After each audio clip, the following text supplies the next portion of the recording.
আল্লাহ পাক বলেন, ইয়া আইয়ুহাল্লাযীনা আমানুত্তাকুল্লাহ, হে জগতের মুমিন, তোমরা তাকওয়া অর্জন করো তথা আল্লাহকে ভয় করো। আকুলু কওলান সাদীদা, জবানের দ্বারা যা বলো সত্য সঠিক শালীনভাবে বলো। ইউসলিহ লাকুম আমালাকুম, বিনিময়ে তোমাদের জীবনের সমস্ত আমলগুলো কবুল হয়ে যাবে। ওয়া ইয়াগফির লাকুম যুনুবাকুম, এবং জীবনের সমস্ত গুনাহ আল্লাহ মাফ করে দিবেন।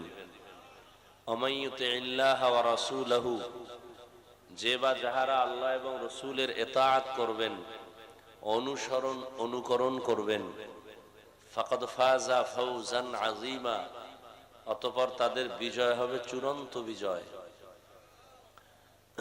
নবীজি বলেন, মান ইয়াজমান লি মা বাইনা লাহইয়াইহি ওয়া মা বাইনা রিজলাইহি আজমান লাহুল জান্নাহ।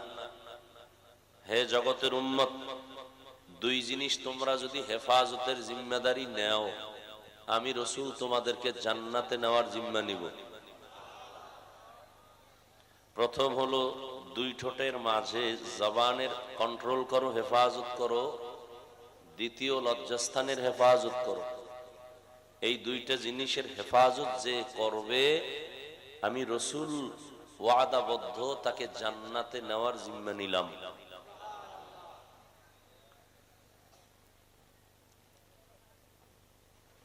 আয়াত হাদিসের আলোকে আল্লাহ পাক রব্বুল আলামিন আয়াতের দ্বারা গোটা দুনিয়ার মুমিনকে দুটো আদেশ দিয়েছেন।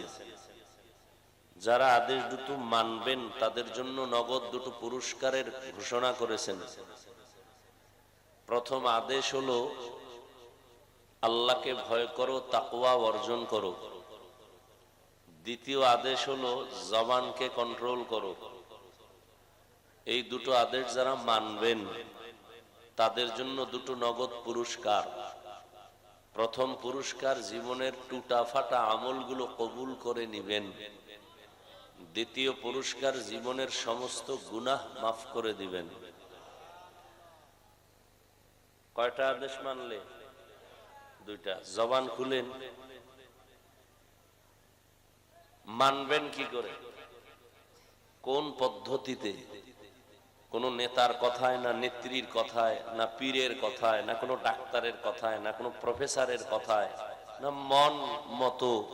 এ বিষয়ে আল্লাহ স্পষ্ট করেছেন আয়াতের শেষে। আল্লাহ বলে দিলেন, ওমাই ইউতিইল্লাহ ওয়া রাসূলাহু, কোন নেতা নেত্রী না, ডাক্তার প্রফেসর না, মানতে হবে আল্লাহ এবং তার রসুলের লাইনে। আল্লাহ এবং রসুলের লাইনে। খুব কথা খেয়াল করেন, আওয়াজ দিয়েন না। আসছেন কষ্ট করে, ঢাকাতে সকালবেলা বৃষ্টি, এখানেও বৃষ্টি হতে পারত, প্রোগ্রাম নাও হতে পারত, বরং একটু বাতাস দিয়ে আল্লাহ আপনাদের আরামের ব্যবস্থা করেছেন। অতএব এই নিয়ামতকে কাজে লাগান। শুধু অযথা আসছেন আর খালি হাতে যাবেন, এমনটা যেন না হয়। সার্বিকভাবে ঈমানের হালাত বড় দুর্বল। নেতার পরিবর্তন হলেও লাভ হবে না যতদিন পর্যন্ত নীতির পরিবর্তন না হবে। এক চোর বাদ দিয়ে আর এক চোরের যদি দায়িত্ব দেন, তাহলে চুরি বন্ধ হবে। এক ডাকাত বন্ধ করে আর এক ডাকাতের রাস্তা খুলে দিলে চুরি বন্ধ হবে, ডাকাতি বন্ধ হবে? হবে না। এই নীতি পরিবর্তনের কোনো বেতের বাড়ি চলবে না। র্যাব, আর্মি, পুলিশ, বিডিআর বহু বেত দিয়ে বাইরেও লাইনে আনতে পারে না। এদেশের ওলামায়ে কেরাম মানুষের পায়ে ধরে বুঝাইয়া বয়ান দিয়া যেই পরিমাণ লাইনে নিয়ে আসছেন।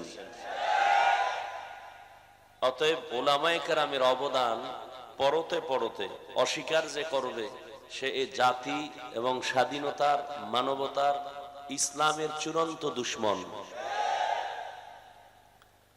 কিয়ামতের আগ মুহূর্ত পর্যন্ত জমিনে এক সেকেন্ডের জন্য নবীজি আসবেন না। আসবেন নাকি? আপনাদের এটা কোন থানা? লালমনিরহাটে রসুল আসবেন কেন? রবিউল আউয়ালে আসে নাই? অনেকে ধারণা করে আসে। নবী কি বলেন যে আমি কিয়ামত পর্যন্ত রওজা মোবারকে জিন্দা অবস্থায় থাকবো, নামাজের হালাতে আল্লাহ পাকের মারেফতের মজা নিব। নবী কই থাকবেন? রওজা মোবারকে, উপরে না মাটির ভিতরে? কথা বলেন। কতদিন? মরা না জিন্দা? মাঝে মাঝে বাংলাদেশে আসবেন, আমেরিকায় যাবেন, কিয়ামত পর্যন্ত আবু বকর, ওমর, ওসমান, আলী সহ কোন সাহাবা আসবেন? সত্য কথা মানেন আর না মানেন, স্বীকার করেন। আপনি আকাম করেন, এই জন্য সত্যটা স্বীকার করবেন না? মানেন বা না মানেন, স্বীকার করেন, সমর্থন করেন যে হ্যাঁ এটা সত্য। কোন সাহাবা আসবেন? কোন তাবেঈন আসবেন? কোন ইমাম আসবেন? ইমাম আবু হানিফা রহমতুল্লাহ আলাইহি, শাফিঈ রহমতুল্লাহ আলাইহি, মালিক রহমতুল্লাহ আলাইহি, আহমদ বিন হাম্বল রহমতুল্লাহ আলাইহি, ইমাম বুখারী, ইমাম মুসলিম, ইমাম তিরমিজি আসবেন? আসবেন না। কথা ঠিক? আমরা তো জান্নাতে যাব, এটা আমাদের ফাইনাল সিদ্ধান্ত। কি যাবেন না? জান্নাতে যেতে চান না? জান্নাতে যাইতে না চাইলে অজে আসছেন কেন? তামাশা দেখতে? অবশ্যই আমরা জান্নাতে যেতে চাই ইনশাআল্লাহ, কিন্তু জান্নাতের পথ তো বের করতে হবে। এখন তো পথ আর মতের শেষ নেই। আমি টুপিওয়ালাদের মধ্যেও পথ মতের শেষ নেই। কি এক একজন এক এক দিকে বলে এটা শান্তির পথ। কাদিয়ানীরা বলে সব বাদ দাও, এদিক শান্তি। ইহুদিরা বলে সব বাদ, ঈসা নবীর আল্লাহর সন্তান বলো, শান্তি। বুঝেন বুঝেন, এইভাবে শান্তির ঠিকানা নিয়ে দ্বিমত। কেউ বলে কওমি মাদ্রাসায় যাও শান্তি, কেউ বলে ওটা বাদ দাও শান্তি। ঠিক? কেউ বলে বুকের উপরে হাত বাঁধো শান্তি, নাভির নিচে হাত বাঁধা বন্ধ করে দাও। আছে না নাই? কেউ বলে তারাবি 8 রাকাত পড়ো শান্তি, 20 রাকাত বাদ দাও। আছে না নাই? আছে। কেউ বলে আলিয়ায় পড়ো শান্তি, কওমি বাদ দাও। কেউ বলে তাবলিগে যাও শান্তি, ওই রাস্তা ছাড়া শান্তি নাই। মত পথ সব দিক বিদিক, কিন্তু আমরা জান্নাতে যেতে চাই। কওমি বুঝি না, আলিয়া বুঝি না, আওয়ামী লীগ বিএমপি বুঝি না, টুপি সারা টুপিওয়ালা বুঝি না, সবাই জান্নাত চাই ইনশাআল্লাহ। কিন্তু জান্নাত কোন পথে, সঠিক নির্দেশনা আছে কোরআন হাদিসে। কোথায় বলেন? কিন্তু কপাল খারাপ, আপনিও আরবি কোরআন শরীফ পড়তে পারেন না, হাদিসও বুঝেন না। কি করবেন? নবীও আসবে না, সাহাবায়ে কেরাম আসবে না, আইম্মায়ে কেরাম আসবেন না, বড় বড় আউলিয়ায়ে কেরামদের কেউ আসবেন না। জান্নাতও চাই, ঠিকানা কোরআন হাদিসে, পড়তেই পারি না, বুঝবো দূরের কথা। এখন কি করা? একমাত্র স্থায়ী সমাধান, কিয়ামত পর্যন্ত এই জাতি জান্নাতের সঠিক পথ নিবে কোরআন সুন্নাহর আলোকে, একমাত্র শুধুমাত্র কেবলমাত্র উলামায়ে আহলে হকের মাধ্যমে। এই বর্তমান দুনিয়ায় উলামায়ে কেরামে জাতির মুর্শিদ, পথ প্রদর্শক, রাহবর, যারা উলামায়ে কেরামকে অ্যাবাউট করে চলবে, খাসারাত দুনিয়া ওয়াল আখিরা, এদের দুনিয়াও বরবাদ, আখিরাতও বরবাদ। এই যুবকেরা লিখে রাখ, যারা ফেসবুকে উল্টাপাল্টা বেয়াদবিমূলক লেখালেখি করে আর জবানে কথা বলে বেয়াদবিমূলক, একটাও মুরব্বি মানে না, সবগুলো বেয়াদব।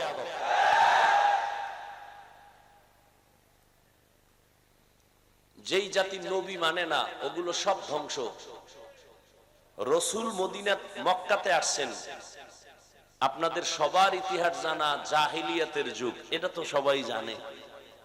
কেমন জাহেল, পৃথিবীর নিকৃষ্ট চরিত্রহীন লম্পট মক্কার মানুষ, সেই জায়গায় আসছে আল্লাহর রাসূল, অথচ সেখানে পৃথিবীর শ্রেষ্ঠ একটি হেদায়েতের ঘর কাবা। ইন্না আউওয়ালা বাইতিন উযিআ লিন-নাসি লাল্লাযী বিবাক্কাতা মুবারাকান ওয়া হুদা। মুবারাকাও ওয়া হুদাল লিল আলামিন।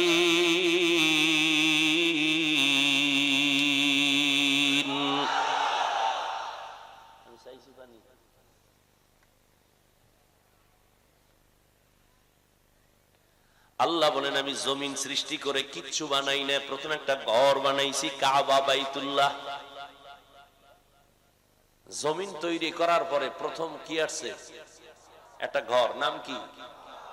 কোথায়? এটা আল্লাহ বানাইলেন বাক্কা নগরীতে। কেন বানাইছেন?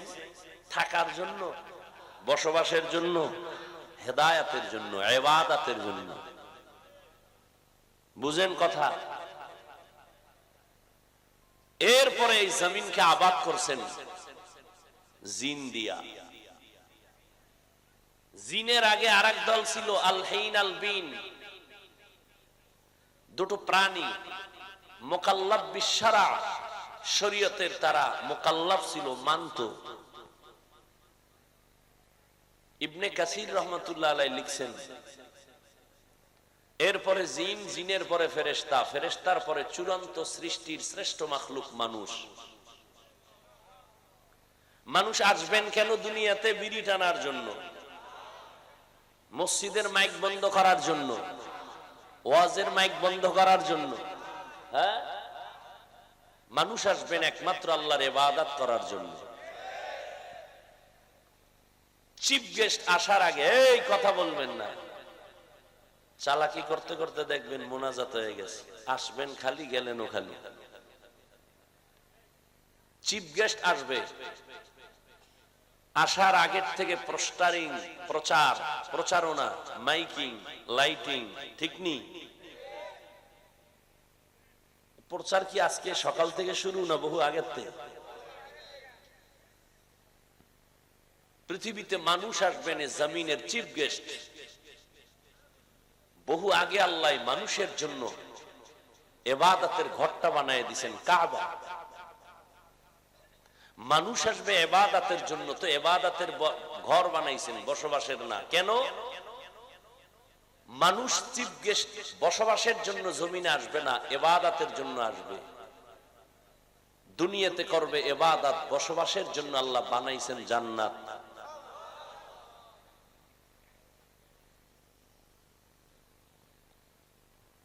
এই সুন্দর ঘর, যেই ঘরটার দিকে শুধু তাকায় থাকবে, কিচ্ছু বলবে না, শুধু তাকায় দেখবে, অনবরত সওয়াব।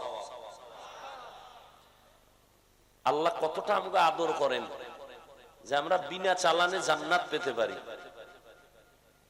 কিছু জিনিস দেখলে সওয়াব, শুধু দেখবেন তাকায়, তাতেই কি? মা বাবার দিকে তাকায় থাকেন, শুধু তাকায় থাকেন, সওয়াব। কোরআন শরীফ খুলে তাকায় থাকেন, সওয়াব।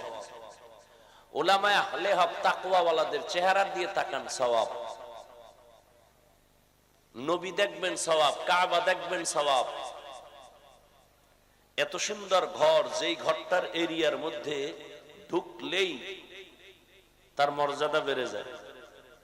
একবার আল্লাহ বললে 1,00,000 বার আল্লাহ বলার সওয়াব। একটা সিজদা দিলে 1,00,000 সিজদার সওয়াব। 1 রাকাত নামাজ পড়লে 1,00,000 রাকাত নামাজের সওয়াব। এ কথাগুলো বুঝছেন না? এবার ফলাফলটা শুনেন। এত সুন্দর ঘরের পার্শ্বের মানুষগুলো পৃথিবীর নিকৃষ্ট, লম্পট আর চরিত্রহীন কেন? আমেরিকা, তখন এই পৃথিবী নামক গ্রহে আমেরিকার কোন অস্তিত্ব ছিল না। 500 বছর আগে এই জমিনের কোন গবেষক জানতো না আমেরিকা নামের একটা দেশ আছে। এত সুন্দর ঘর, আরে আতরের দোকান যেখানে, সেখানে তো দুর্গন্ধ হবে না, আতরের অন্তত ঘ্রাণ আসবে। বাইতুল্লাহর মতো পবিত্র ঘর, যেটা দেখলে সওয়াব, যেখানে ঢুকলে 1,00,000 সওয়াব, এক কথায়, এক ডাকে, এক তাসবিহ পড়লে। সেখানের মানুষ পৃথিবীর নিকৃষ্ট, লম্পট কেন, চরিত্রহীন কেন? এর বহু লম্বা কথার সংক্ষেপ কথা, এরা মুরব্বি হারা ছিল। ঈসা নবী চলে গেছেন, মাঝখানে কোনো মুরব্বি নাই। যারা একটু মুরব্বির চেয়ারে ছিলেন, এরা টাকা খাইয়া দুনিয়ার সম্মানের চেয়ারের লোভে পড়ে ডান বাম করে হালালকে হারাম, হারামকে হালাল করে ফেলেছে। পৃথিবীর ইতিহাস সাক্ষী দেয় মুরব্বী যারা মানে না ওরা বেপরোয়া, বেপরোয়ার আরেক নাম বেয়াদব, বেয়াদবের জন্য জাহান্নাম অবধারিত। খুঁজেন, ভালো করে খুঁজেন, যারা মুখের কথায় বেয়াদবি করে, যারা ফেসবুকে বেয়াদবি মূলক মুরব্বীদের ব্যাপারে লেখে, খবর নেন, 100% খবর নিবেন, এরা কেউ মুরব্বী মানে না। যেই গরুটা রাস্তায় ছেড়ে দিবেন ও যার তার ফসল খাবে আর বেতের বাড়ি খাবে, কিন্তু যেই গাভী বা গরুর গলায় মালিকের রশি লাগানো এভাবে ধরে রাখছে, ও অন্যের ফসল খেতে গেলেও টান মারবে। ঠিক যেই মুমিন মুসলমানের গলায় কালেমার লাগাম লাগায়া আলেমকে মুরব্বী মানিয়া চলে, সে বেয়াদবিমূলক আচরণ করবে না, করলেও আলেম পেছন থেকে ধরে রাখবে, তওবা কর। মা বাবার সাথে বেয়াদবি করবি না, তওবা কর। শিক্ষকের সাথে বেয়াদবি করবি না, তওবা কর। মুরব্বীদের চোখের দিকে তাকায় কথা বলবি না, তওবা কর। যাদের মুরব্বী নাই ওরা মনে করে আমরাই সবকিছু। রাস্তায় বহু কুত্তা করে, একটারও দাম নেই। যেই কুত্তার গলায় মালিকের শিকল লাগানো, কুকুরের দাম। আকাশে বহু পাখি উঠতেছে, কোনো দাম নাই। খাঁচায় আটকানো পাখির বহু দাম। স্বাধীনভাবে যে মানুষগুলো চলাফেরা করে, যেখানে যা পায় খায়, যারে পারে মারে, আছে না নাই? এই মানুষগুলোর কোনো দাম নাই। কির বাড়ি আর বিল্ডিং, পালাবারও জায়গা পায় না। কথা ঠিক না বেঠিক? আর যে মানুষগুলো চলার ক্ষেত্রে সীমাবদ্ধতা লক্ষ্য করে চলে, যে আমি কি হালালটা ছাড়া হারাম খেতে পারবো, আমি কি গরিবের হক নষ্ট করতে পারবো, আমি বাবা ভাই কি সন্তানের উপরে জুলুম করতে পারি, এইভাবে চিন্তা করে যারা চলে এরা দুনিয়ায়ও বাদশা, পরকালেও বাদশা। তাহলে মুরব্বী দরকার আছে না নাই? আপনি জান্নাত চান, কোরআনও বুঝেন না, হাদিসও বুঝেন না। এখন যারা বুঝে এদের কাছে যাইবেন না। কোরআন হাদিস সঠিকভাবে বুঝে আমল করে একমাত্র উলামায়ে আহলে হক। উলামায়ে আহলে হক। এই উলামায়ে কেরাম, যুবকরা লিখে রাখো, পারলে রাস্তার মোড়ে মোড়ে বহু আকামের স্লোগান টানাও। আমি তোমাকেই খুঁজছি, স্লোগান টানায় দিছি। আমি তোমাকেই খুঁজছি, স্লোগান টানায় দিছি। ছেলে হোক মেয়ে হোক, দুটোর বেশি নয়, একটা হলে ভালো হয়, না হইলে আরো ভালো।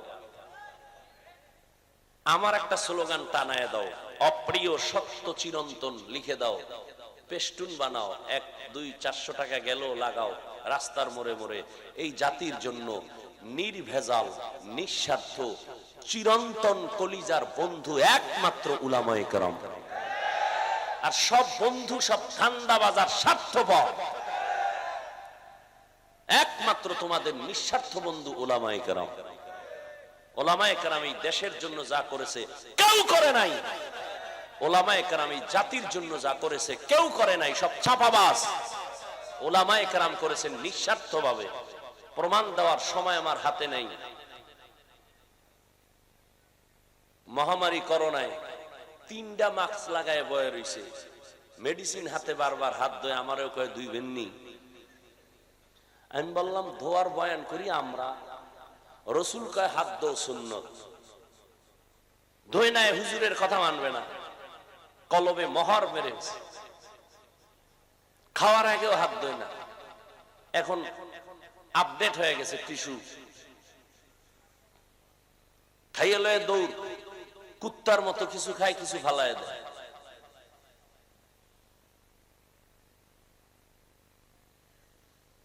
কিন্তু ওই সময় ইতিহাস যেন ভুলে না যাও, যুবক লিখে রাখো, ওই সময় করোনায় স্কুল বন্ধ, কলেজ বন্ধ, চাকরি বন্ধ, ব্যবসা বন্ধ, গাড়ি বন্ধ, ট্রেন বন্ধ, ফ্যাক্টরি বন্ধ, সব কিছু বন্ধ, একটা মাদ্রাসাও বন্ধ হয়নি। চাকরিজীবীর চাকরি শেষ, ব্যবসায়ীর ব্যবসা শেষ, হুজুরদের কোথাও না খাইয়া মরতে হয় নাই। কোন হুজুর ভিক্ষা করছে? এটি শুনলে কারো কলিজা জ্বলে না? চিকিৎসা করো কলবে।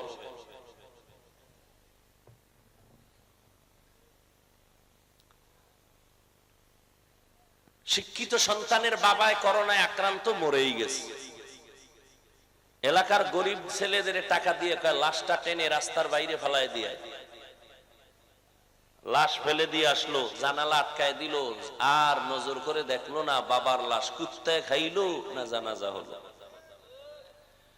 এই দেশের করোনার শত শত লাশ আমার দেশরা কাঁধে নিয়েছেন, গোসল করিয়েছেন, কাফন পরিয়ে জানাজা পড়ায়া দাফন করেছেন। একজন হুজুর করোনায় মরে নাই। মিথ্যা বলছি? ইসলামের বিরুদ্ধে আর হুজুরদের বিরুদ্ধে একমাত্র দুর্নীতিবাজ, ডাকাত, চোর, চরিত্রহীন ছাড়া কেউ নেই। কারণ ইসলাম থাকলে ওলামায়ে কেরামের কথা মতো চললে চোর চুরি করতে পারবে না, সন্ত্রাসী সন্ত্রাস কর্মকাণ্ড করতে পারবে না, ডাকাত ডাকাতি করতে পারবে না। বুঝেন না কথা? এজন্য দুর্নীতিবাদ, চোর, ডাকাতেরা এরা আলেম পছন্দ করে না, ইসলাম পছন্দ করে না।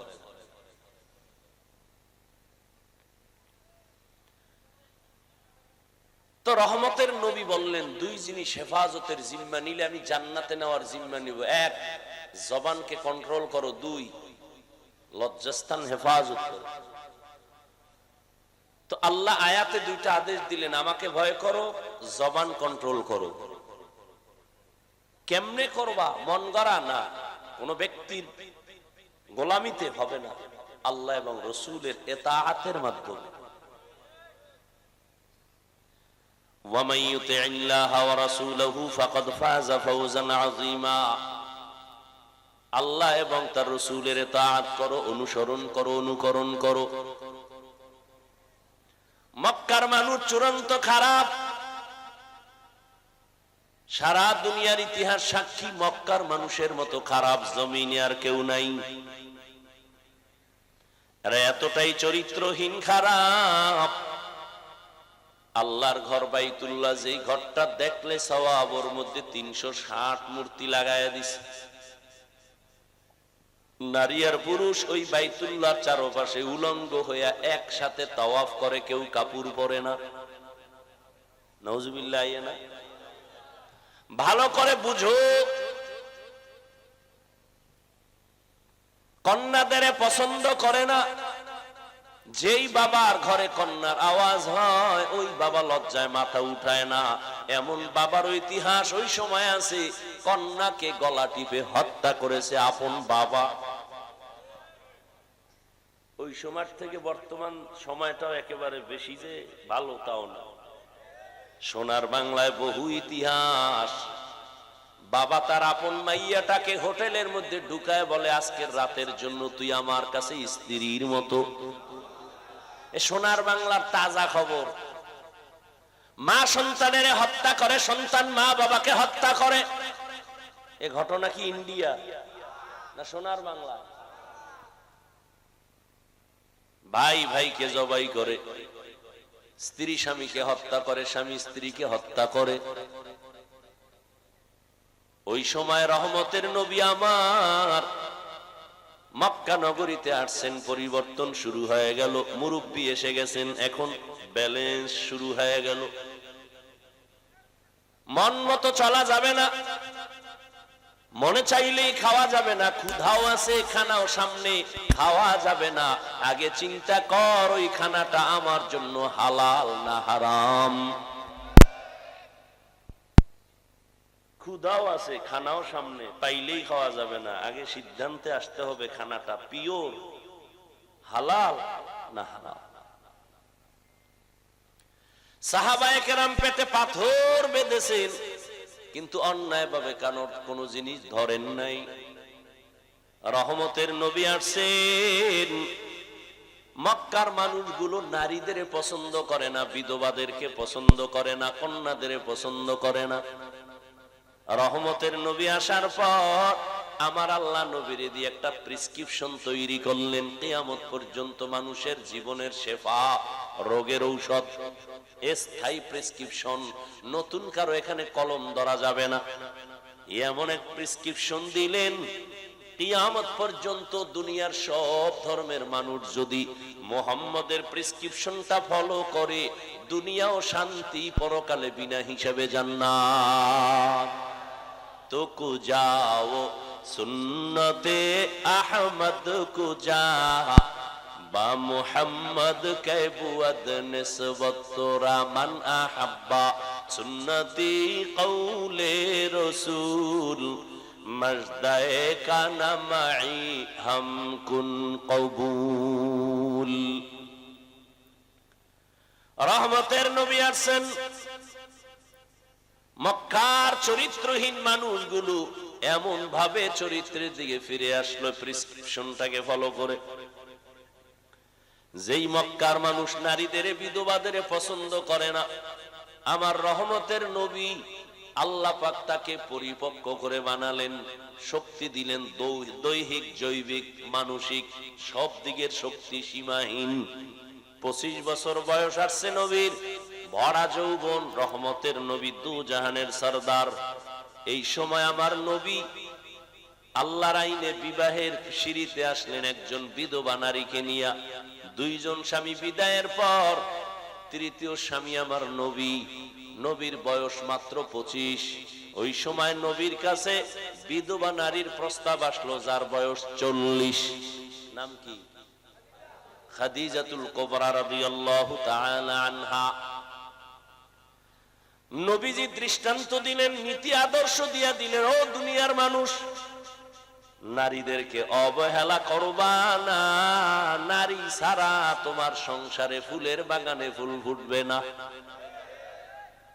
নারীদেরকে অবহেলা করা যাবে না। এরা যদিও নবী না, তবে সমস্ত নবী রাসূলদের মা। নারীদের মর্যাদা ইসলাম ছাড়া কেউ দেয় নাই। যারা বলে ইসলাম নারীর অধিকার দিতে পারে নাই, তারা চরিত্রহীন, লম্পট, স্বাধীনতার দুশমন।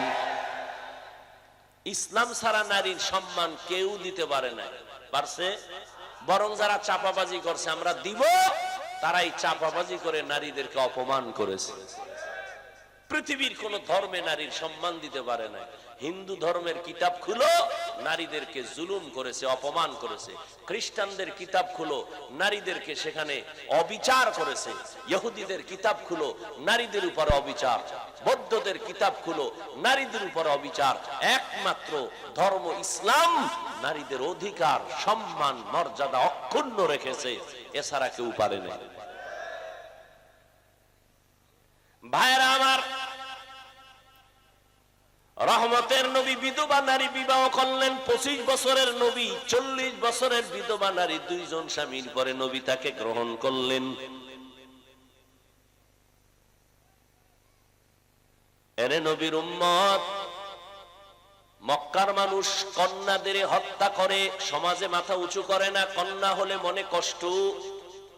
এখনো কিছু কিছু নিমক হারাম আহমক আছে, জাহেল আছে। ছেলে হলে খুশি হয়, মাইয়া হলে কষ্ট পায়। বউয়ের সাথে রাগ করে কথাই বলে না, মাইয়া হলো কেন। এরকম জাহেল মূর্খ আছে না নেই? মাইয়ার ছেলে বানানোর মালিক কি বউ? হ্যাঁ, লিল্লাহি মুলকুস সামাওয়াতি ওয়াল আরদ ইয়াহাবু লিমান ইয়াশাউ ইনাসাও ওয়া ইয়াহাবু লিমান ইয়াশাউ যুকুর আও ইউযাওবিজুহুম যুকরানা ওয়া ইনাসা ওয়া ইয়াজআলু মান ইয়াশাউ আকিমা ইন্নাহু আলিমুন কাদির।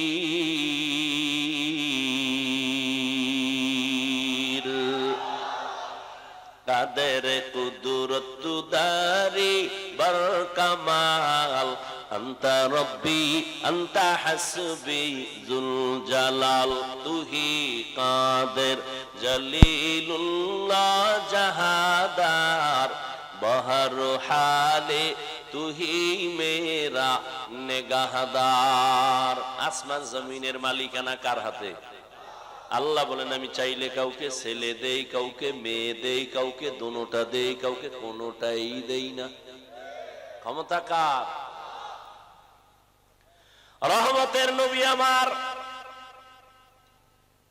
নবীজি গর্ব করে বলে, ও দুনিয়ার মানুষ, আমি শ্রেষ্ঠ ব্যক্তি। আমার আল্লাহ আমাকে বেশি মহব্বত করেন। আর কোন নবীকে এই পরিমাণ মহব্বত করেন না। আমার উম্মতের আল্লাহ এত বেশি ভালোবাসেন, অন্য উম্মতের এই পরিমাণ ভালোবাসেন না। ওই নবী কি না চাইলে কি না পাইতাম, কিন্তু শুনে রাখো আমি নবী, শ্রেষ্ঠ নবী, খাতামুন নবিয়্যিন, আমার কোনো ছেলে নাই, আমি মুহাম্মদ 4 কন্যার বাবা। নবীর ছেলে নাই, কয় কন্যার বাবা? নবী বলেন কন্যা পাইছো কপাল খুলে গেছে, এক কন্যা পাইছো একটা জান্নাতের মালিক। সুবহানাল্লাহ। না, 2টা কন্যা পেয়েছো 2 জান্নাতের মালিক, 3টা পেয়েছো 3 জান্নাতের মালিক, 4 কন্যা পেয়েছো 4 জান্নাতের মালিক। ছেলে হয়ে খুশি, আর এই ছেলের কারণে বাবার হাতে হ্যান্ডকাপ, ছেলের কারণে মা বাবার ইজ্জত শেষ। ওই ছেলে জন্ম দিয়া লাভ কি? তাজা খবর, ঢাকা বাড্ডা থানা,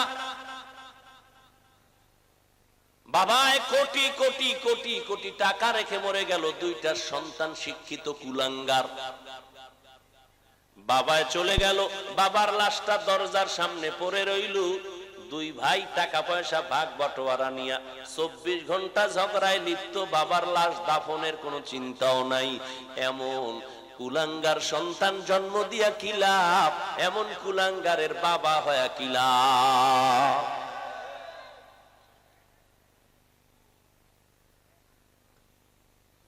তোমার 10 ছেলের দ্বারা যদি কোনো উপকার হয়, এর থেকেও বেশি উপকার আল্লাহ দিতে পারেন একটা কন্যার দ্বারা।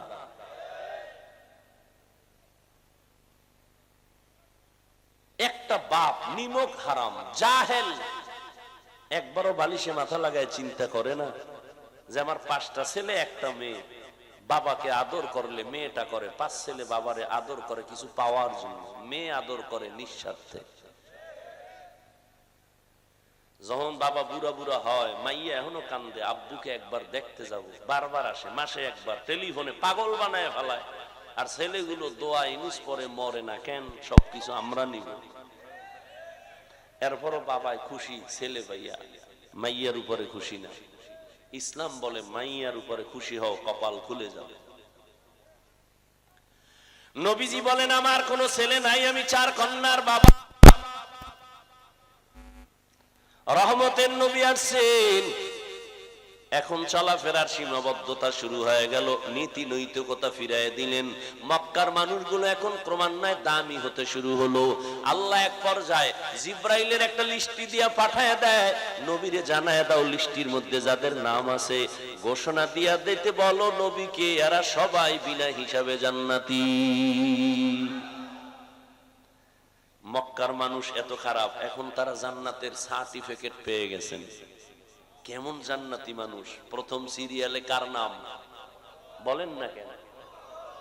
আবু বকর। কে সে আবু বকর? রহমতের নবী রাতের গভীরে শুনে কান্নার আওয়াজ। নবী বের হয়ে দেখেন রাতের বেলা এত গভীরে কে কাঁদে, দেখে মসজিদের ভেতরে আবু বকর দাঁড়ায় নামাজে কাঁদতেছে। সুবহানাল্লাহ। কে সে আবু বকর? রহমতের নবী বিদায়, পরবর্তী খেলাফতের দায়িত্বে আবু বকর আসছেন রাষ্ট্র পরিচালনার জন্য। আবু বকর এখন রাজনৈতিক নেতা, রাষ্ট্র পরিচালনা করেন। কিছুদিন পর বিবি সাহেবা বলেন আমার একটু মিষ্টি খাইতে মনে চায়। আবু বকর রাষ্ট্রীয় পর্যায়ের সর্বোচ্চ লেভেলে, বিবি কয় মিষ্টি খাবো, টাকার কি অভাব? পুরা রাষ্ট্র চালাইতেছেন আবু বকর, বিবি যদি কয় মিষ্টি খাবো, টাকার অভাব। আবু বকর কয় টাকা নাই মিষ্টি খাওয়ানোর। এই রাজনীতি শিখো আবু বকর থেকে, রাজনীতির শিক্ষক রহমতুল্লিল আলামিন। রসুল আলাদা কোন পার্লামেন্ট আর সংসদ ভবন করেননি, রসুল মদিনার রাষ্ট্র চালানের সংসদ ভবন বানিয়েছেন মসজিদে নববী। রাজনৈতিক নেতা মসজিদ দখল করতে পারবে, রাজনৈতিক ওয়াজ করতে পারবে না কোন হুজুর। আল্লাহ হেদায়েত দান করুন। আবু বকর বলে আমার কাছে মিষ্টি খাওয়ানোর টাকা নাই। দেখছেন নি কারবার। কিছুদিন পর বিবি কিছু টাকা জমাইয়া কয় এই টাকা দিলাম, এ দিয়ে মিষ্টি আনেন। তুমি কি আলাদা চাকরি করো নি? কয় না। এই টাকা কই পাইলা? খেয়াল করতেছেন? বিবি বলতেছে আপনি যে বেতন নেন সরকারি অর্থ মন্ত্রণালয় থেকে, নির্দিষ্ট সেই বেতন থেকে আমি কিছু কিছু টাকা জমাইয়া এটা আমি রেডি করছি। আবু বকর কি বলে শুনেন, কয় তাহলে তো বুঝা গেল আমার সংসার চালাইতে গিয়া বেতন যা পাই এই টাকাগুলো সংসারে না হইলেও সংসার চলে, তাহলে আগামী মাস থেকে আমার বেতন থেকে এই টাকা কমায় নিব। हर के दारत खौफे हक दर दिल मदाम जन्नतुल मअवद हद उरा मकाम जुज़बा हक ची जे मखाज इंसुजा फजले उआ मस्ते दर जुमला जहां। अल्लाह बोलेन আমাকে ভয় কর, আল্লাহর কসম এই জমিনে তো মাদ্রাসার অভাব নাই। যত বাধা দেয় মাদ্রাসা কমে না বাড়ে, মসজিদ কমছে না বাড়ছে, চরমনাই কমে না বাড়ে, তাবলিগ কমে না বাড়ে, কওমি মাদ্রাসা কম না বেশি। কেন বেশি কেন বেশি কেন বেশি? কয় সরকার টাকা দেয়। কয় না না, আলিয়ারে কিছু দিলেও কওমিরে দেয় না। এরপরও বাড়ে কেন? বাড়ে কেন? কয় জোয়ারের পানিতে বাদ দিলে পানির শক্তি যেমন বাড়ে, কওমির বিরোধিতা করলেও তেমন মাদ্রাসা বাড়ে। আরো বিরোধিতা করো আরো বাড়বে, চরমনার বিরোধিতা বেশি করো বাড়তেই থাকবে, কওমির বিরোধিতা করবা আরো বাড়বে, তাবলিগের বিরোধিতা করবা আরো বাড়বে। সত্য কথা না? স্বীকার করেন, মানে না না মানে স্বীকারও করবেন না। এই তাবলিগ কমছে না বাড়ছে? গ্রুপ দুইটা, কয়টা? দুই গ্রুপ হইয়া আরো কাজ বাইরে গেছে। ধাক্কা ধাক্কি করে রাখে আমরা বেশি করুম, ওরা আমরা বেশি করুম। ঠিক নেই ভাইরা আমার? এত বয়ান এত বয়ান এত বয়ান, তাবলিগ ওয়ালাদের বয়ান, পীর সাহেবদের বয়ান, বক্তাদের বয়ান, জুমার দিন খতিব সাহেবদের বয়ান, এর পরেও কেন বেনামাজি বেশি না কম? কম। এত বিশাল প্যান্ডেলে মানুষগুলো আশেকে রসুল হয়ে বসে আছে, কিন্তু ফজর পড়ে নাই, আজকে জোহর পড়ে নাই, আসর পড়ে নাই, মাগরিব না, এশাও না। এরপর সাফার জোরে বয়ে বয়ে কয় নামাজ না পড়লে কি হবে? আমগো দিল তাজা। এরকম চাপাবাজ আছে না নাই? অথচ মদিনার নবী বলেন পৃথিবীর সব থেকে বড় চোর যে নামাজ পড়ে না। নবী কয় চোর, আর হে কয় কলব তাজা। চোরের কলব আর কি পরিমাণ তাজা! ও যুবক, এত বয়ান হওয়ার পরেও কেন আমলের খাতা শূন্য? তুমিও মুসলমান, আমিও মুসলমান, তোমার আল্লাহ আমার আল্লাহ এক, তোমার নবী আমার নবী এক, নাকি আলাদা? তোমার আমার কোরআন, এই মেয়ে সত্য কথা বলো, কোরআন? যুবকেরা জবাব দাও। তোমার আমার কোরআন, কাবা, ধর্ম, কালেমা, আল্লাহ, নবী, দুনিয়াতে আসছি না তোমরা লুঙ্গি পরে আসছো? সব এক। বিদায় বেলা কাফন হবে 5টা না 3টা? কালার হবে আলাদা। আমগো হুজুর গো কাফনের কালার একরকম, তোমাদেরটা আর এক রকম। হ্যাঁ, আমি যত বড় বক্তা হই না কেন, আমার এত ভাব, আমি মুফতি মুফতি ভাব, আমি চেয়ারম্যান ভাব, আমি মাস্তান ভাব, আমি টাকাওয়ালার ভাব, আমি মুহাদ্দিস হওয়ার ভাব, আমি মুফতি হওয়ার ভাব, আমি প্রিন্সিপাল হওয়ার ভাব, যতই ভাব দেখাও না কেন, সাদা কাফনে যেদিন প্যাকেট হইবা সব ভাব বন্ধ হয়ে যাবে।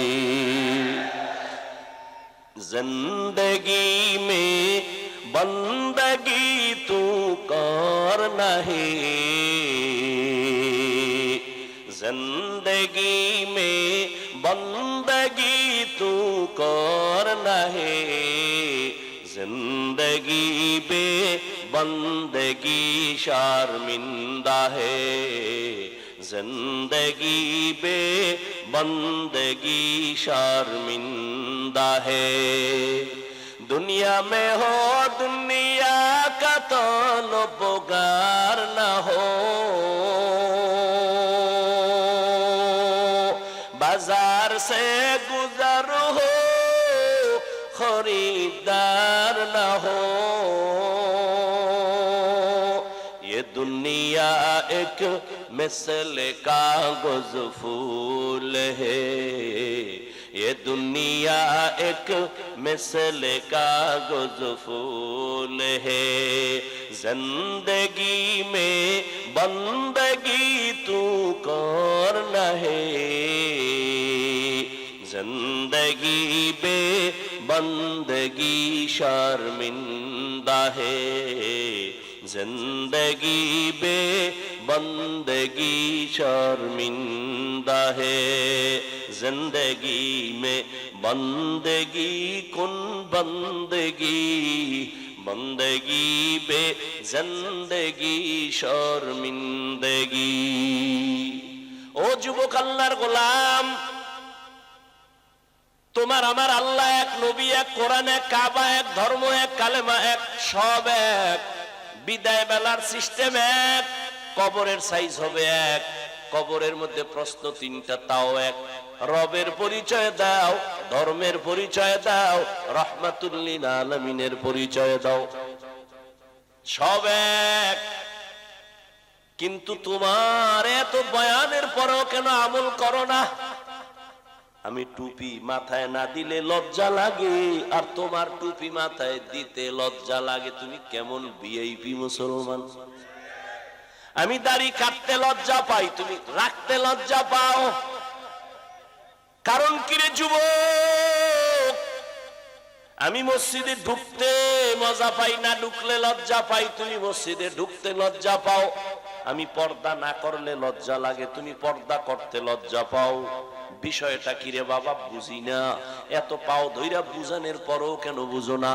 আজকে তোমাদের পিছনে কষ্ট না কইরা সব আলেমরা যদি হিন্দুদের পাড়ায় ওয়াজ করত, আমরা যদি কাদিয়ানীদের কাছে যাইতাম, আমরা যদি খ্রিস্টানদের গির্জায় গিয়া বয়ান করতাম, 12 মাস লাগতো না, 6 মাসের মধ্যে ইনশাআল্লাহ ওরা মদিনার আশিক হয়ে যাইত। ও যুবক, আমি নামাজ ছাড়তে চাই না, তুমি পড়তে চাও না, বিষয় কি? আসলে কি আমরা ভুলে আছি না তোমরা ভুলে আছো? বুঝি না। তুমি আল্লাহ মানো, নবী মানো, কোরআন মানো, হাদিস মানো, কেন নামাজ পড়ো না? তোমাকে তো আমি বলি না স্কুল ছেড়ে দিয়া মাদ্রাসায় যাও, তোমাকে তো বলি না তাবলীগ না করলে জাহান্নামে যাইবা। তুমি স্কুলে পড়ো, কলেজে পড়ো, চাকরি করো, বাধা নাই। ডাক্তার হও, বাধা নাই। ইঞ্জিনিয়ার হও, বাধা নাই। প্রফেসর হও, বাধা নাই। তবে এক জায়গায় সাবধান করে দিলাম, বেয়াদব হইবা না। তোমার মতো যুবক জীবনে মাদ্রাসায় পড়ে নাই, জেনারেল লাইনে থাকিয়াও 5 বেলার নামাজ পড়ে, চাকরি করে, ব্যবসা করে। সত্য কথা স্বীকার করো, আছে না নাই? ও বাবা, তুমি নিজেরে জিজ্ঞাসা করো, তুমি কেন নামাজ পড়তে পারো না? তোমার মতো যুবক রাস্তায় গাড়ি চালায়, নামাজ ছাড়ে না, বলো বাবা তুমি কেন পারো না? কোরআন শরীফটা মিথ্যা মনে করছো, বলো। একটা ভুল এখন বের করে যদি দিতে পারো, এখন দাড়ি কেটে ফেলবো, নামাজ বাদ, কোরআন জ্বালায় দিব। কিন্তু তুমি কেন 1500 বছর পর্যন্ত মহাপণ্ডিতেরা অপচেষ্টা করিয়াও কোনো ভুল বের করতে পারে নাই, বরং বহু বিধর্মীরা কালেমাওয়ালা মুসলমান হয়ে গেল? তাহলে এটাই চিরসত্য প্রমাণিত, আল্লাহর কোরআন সত্য, কোনো ভুল নেই। ওই কোরআনে বলো যুবক বাবারা, জান্নাতের বয়ান আসেনি, জাহান্নামের বয়ান আসেনি। ও বাবা, কেন মানো না? এত বয়ানের পরেও কেন আমল ভালো হয় না? এর একটাই মাত্র কারণ, তাকওয়া নাই, জাহান্নামের আযাবের ভয় তোমার আমার অন্তরে নাই। যদি থাকতো নবীরা পর্যন্ত কোনো গুনাহ নাই, তারপর মরণ পর্যন্ত কান্না করেছেন।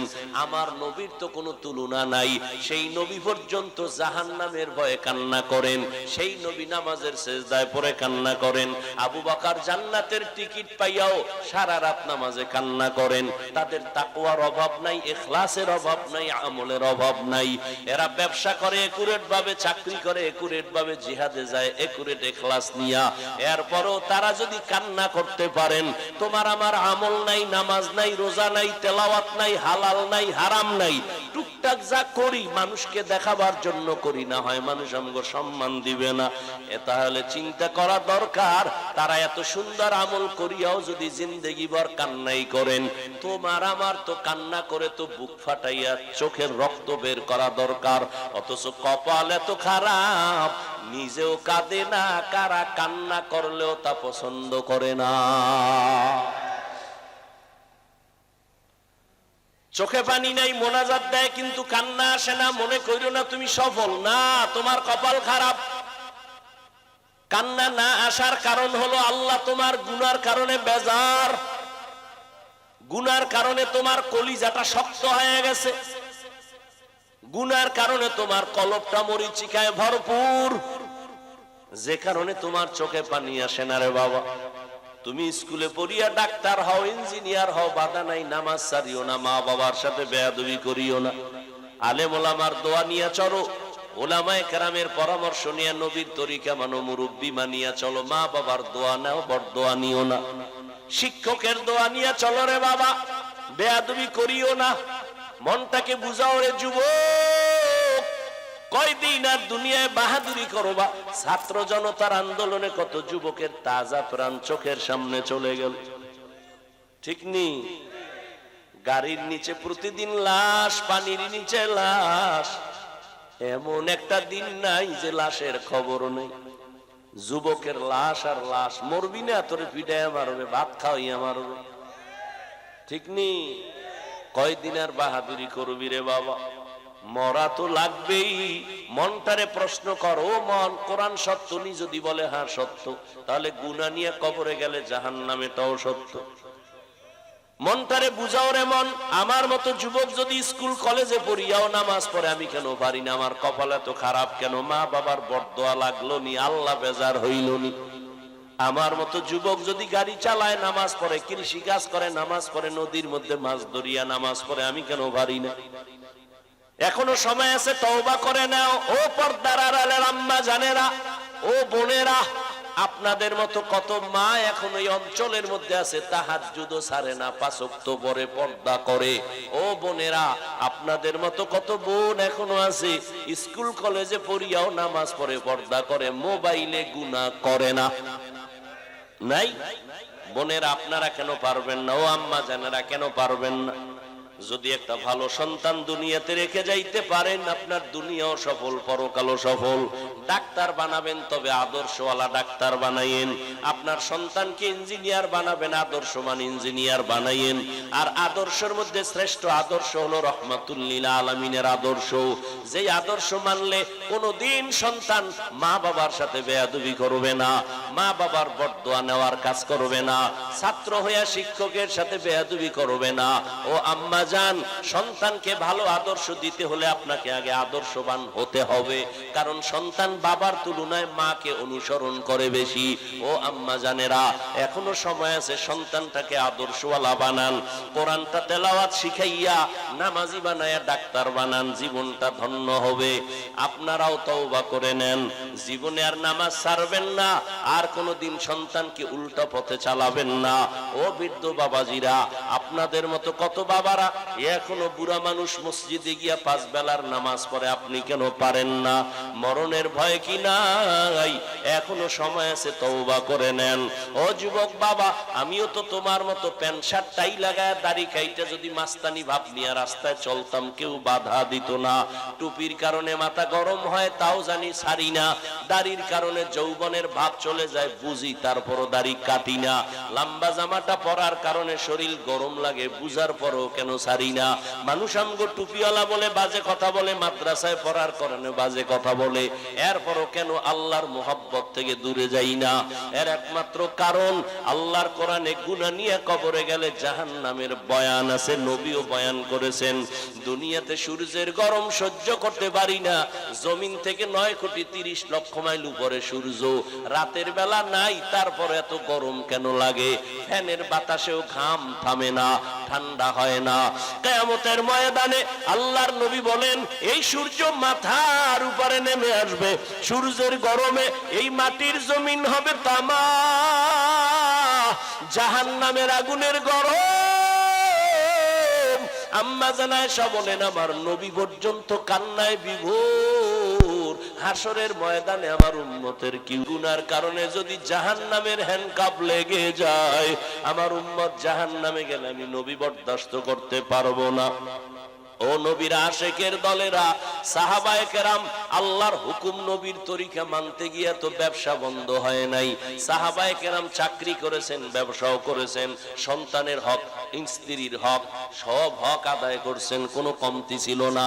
আবার রাতে তাহাজ্জুদের মুসাল্লায় দাঁড়াইছেন, আপনি কেন পারবেন না?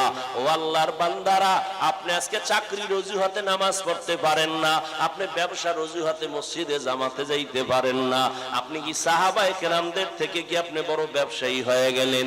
সাহাবায়ে কেরামদের থেকে কি আপনি সৎ একজন চাকরিজীবী হলেন? এরা সব ঠিক রাইখাও নামাজ ছাড়ে না, তাহাজ্জুদ ইশরাকাউ আমিন বন্ধ করে না, আল্লাহর কাছে চোখের পানি ছেড়ে কান্না করে। ও আল্লাহর বান্দারা, এখনো সময় আছে, তওবা করে নেন।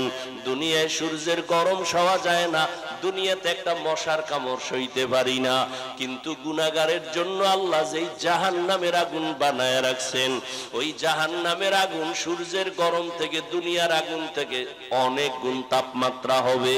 দুনিয়ার আগুন হাতে লাগলে হাত জ্বলে, পা জ্বলে না, আর জাহান্নামের আগুন শরীরের যে কোনো জায়গায় লাগা মাত্র কলিজা পর্যন্ত ভুনা হয়ে যাবে।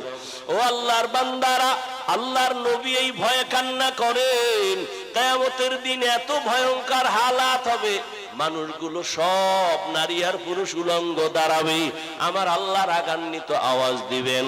জাহান্নামের আগুনের গরম, সূর্যের গরম, নবীরা পর্যন্ত কান্না শুরু করবেন, উম্মতের কথা ভুলে যাবেন। আম্মা জানকে নবী বলেন, ও আয়েশা, একমাত্র আমি হলাম রহমতের নবী, সব নবীরা নিজেদের জন্য কান্না করবেন, আর আমি আল্লাহর আদালতে মাকামে মাহমুদে সেজদায় পড়ে কানবো, আর একটাই আওয়াজ দিব, আল্লাহ আমার গুনাহগার উম্মতের বাঁচাও, আমার একটা উম্মত যেন জাহান্নামের আগুনে না যায়। ও আল্লাহ, আমার বাবা ছিল না, মা ছিল না, শুধু উম্মতের মহব্বতেই ছিলাম, আমি এখন উম্মত চাই, একটা উম্মতের জাহান্নামে দিলে আমি জান্নাতে যাব না। আল্লাহ তখন বলবে, নবী আপনি আপনার উম্মত গুলো ধরে ধরে জান্নাতের দিকে নিয়ে যান। আল্লাহর নবী বলেন, আমি আল্লাহর কথা শুনিয়া আমি খুশি মনে আমার উম্মত গুলো ধরে ধরে জান্নাতের দিকে নেওয়া শুরু করব। আম্মা জান আয়েশা বলেন, নবী কোটি কোটি মানুষের মধ্যে কেমনে চিনবেন আপনার উম্মত কারা? মুসা নবীর উম্মত, ঈসা নবীর উম্মত, ইব্রাহিম নবীর উম্মত, আপনার উম্মত কেমনে বাছাই করবেন? নবী বলেন, ও আয়েশা, দুনিয়াতে আমার উম্মত যারা 5 ওয়াক্ত নামাজ ওযু বানাইয়া আদায় করছে, কিয়ামতের ময়দানে ওই আমার উম্মতের ওযুর জায়গাগুলো নূরের আলোতে ঝলমল করতে থাকবে। আমি ধরিয়া ধরিয়া জান্নাতের দিকে নিব। প্রথমে আমি কাউসারের কাছে নিয়ে নিজ হাতে কাউসারের পানি পান করাবো, লাইনে দাঁড় করাইয়া। হঠাৎ একটা পর্দা এসে যাবে, পর্দার ওই পাশে আরো মানুষ থাকবে, উম্মত। ও ফেরেশতা, পর্দা দিলা কেন? কাউসারের পানি তো এখনো আছে, উম্মত বাকি। ফেরেশতারা বলবে, নবীজি এরা আপনার ভেজাল উম্মত, আপনি দুনিয়াতে ছিলেন না, এই উম্মত গুলো আপনার সুন্নত গুলো জবাই করছে, নিজেও নামাজ পড়ে নাই, অন্য নামাজ পড়তো তাও পছন্দ করে নাই, নিজেও জিকির করে নাই, অন্যরা জিকির করতো তাও পছন্দ করে নাই, নিজেরাও হালাল খায় নাই, যারা হালাল ভাবে চলতো তাদের পছন্দ করে নাই। আম্মা জানকে নবী বলেন, আয়েশা, তখন আমি রাগ নিয়ে বলবো, সোহকন সোহক, ও উম্মত তোরা আমার উম্মত না, আমি তোদের নবী না, যাও তোমরা ভেগে যাও। সাথে সাথে আল্লাহর আওয়াজ হবে, কুদরতি আওয়াজ, ও জাহান্নামের ফেরেশতারা এই বেনামাজি নাফরমান গুলোকে ধরো, জাহান্নামের শিকল লাগাইয়া বাঁধো, জাহান্নামের দিকে টেনে টেনে নিয়ে যাও। ওয়াসিকাল্লাযীনা কাফারু ইলা জাহান্নামা যুমারা, জাহান্নামের দিকে নিয়ে যাবে। ও বেনামাজি বাবারা, ও দাড়ি কামানেওয়ালা বাবারা, ও বেপরদায় চলনেওয়ালারা, ওই দিন যদি আমার নবী উম্মত বলে স্বীকার না করেন, একটু চিন্তা করো, জাহান্নামের ঘোষণা যদি হয়ে যায় কি উপায় হবে? আমি একটা মশার কামড় সইতে পারি না, জাহান্নামের গরম কেমনে সহ্য করব? এখনো যদি অন্তরে ভয় থাকে, আমার মাওলাকে গোপনে অন্তর দিয়া ডাক দাও, হে মালিক, এই ময়দানে আমার মতো গুনাহগার কেউ নাই। জীবনে কত হাতের দ্বারা গুনাহ করলাম, চোখের দ্বারা, জবানের দ্বারা, অন্তরের দ্বারা, আজকে তওবার নিয়ত করলাম। আমার গুনার খবর আমার মা বাবা, স্ত্রী সন্তান কেউ জানে না, জানলে আমারে কেউ সম্মান করত না। ও আল্লাহ, তুমি জানছো আমি কত বড় গুনাহগার, তারপরও তুমি রাগ করে পানি বন্ধ করো নাই। এত গুনার পরেও তুমি রাগ করে সম্মানের চেয়ার থেকে ফালাইয়া দাও নাই। এত গুনার পরেও তুমি রাগ করে খানা বন্ধ করো নাই, সূর্যের আলো চাঁদের আলো বন্ধ করো নাই। আজকে আমি বুঝতে পেরেছি শয়তানের ধোকায় অন্যায় করে ফেলেছি। ও যুবক বাবারা, ও মা বোনেরা, ও বৃদ্ধ বাবাজিরা, মনে মনে আমার মালিকের বলো, ও আল্লাহ, আর গুনাহ করব না, আর মা বাবার সাথে বেয়াদবি করব না, দাড়ি কাটবো না, বেপরদায় চলবো না, হারাম খাবো না, উলামায়ে কেরামের পরামর্শ নিয়ে চলবো। তওবা করার মতো যদি অন্তর তৈরি হয়, মুনাফিকি না থাকে, খাঁটি তওবার নিয়ত যাদের আছে, আল্লাহর ভয় যাদের আছে, নবীজির মোহাব্বত যাদের আছে, মুনাফিকি নাই। জীবন চলিয়ে গেল আর নামাজ ছাড়বা না, বেপরদায় চলবা না, দাড়ি কাটবা না, মা বাবার দোয়া নিয়ে, উলামায়ে কেরামের পরামর্শ নিয়ে চলবা। এরকম খাঁটি তওবার নিয়ত যাদের আছে, দুটো হাত আল্লাহকে দেখাইয়া দাও। আয় আল্লাহ, হাতগুলো কবুল করে নেন, তওবা কবুল করে নেন, তওবার উপরে মজবুত হইয়া চলার তৌফিক দান করেন, আমিন। আলহামদুলিল্লাহি রাব্বিল আলামিন, ওয়াসসালাতু ওয়াসসালামু আলা সাইয়্যিদিল আমবিয়াই ওয়াল মুরসালিন ওয়া আলা আলিহি ওয়া আসহাবিহি আজমাইন। ইয়া আরহামার রাহিমিন, ইয়া আরহামার রাহিমিন, ইয়া আরহামার রাহিমিন। রব্বির হামহুমা কামা রাব্বায়ানি সগীরা। আল্লাহুম্মা ইন্নাকা আফুউন কারীম তুহিব্বুল আফওয়া ফা'ফু আন্না।